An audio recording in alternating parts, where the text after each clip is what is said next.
طلحہ بن عبید اللہ رضی اللہ تعالیٰ عنہ کہتے ہیں کہ اہل نجد کا ایک شخص رسول اللہ صلی اللہ علیہ وآلہ وسلم کے پاس آیا جس کے بال پر اگندہ تھے۔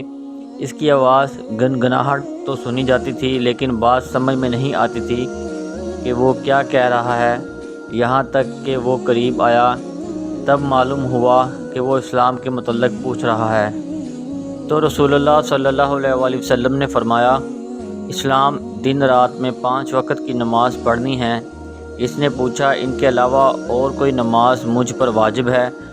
آپ صلی اللہ علیہ وآلہ وسلم نے فرمایا، نہیں، لا، یہ کہ تم نفل پڑھو۔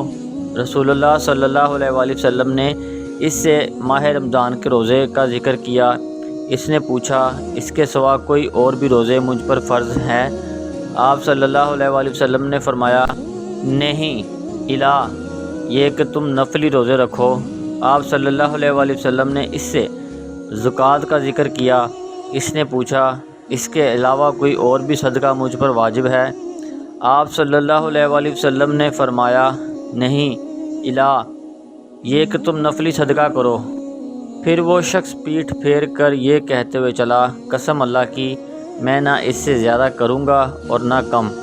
آپ صلی اللہ علیہ وآلہ وسلم نے فرمایا، بامراد رہا اگر اس نے سچ کہا۔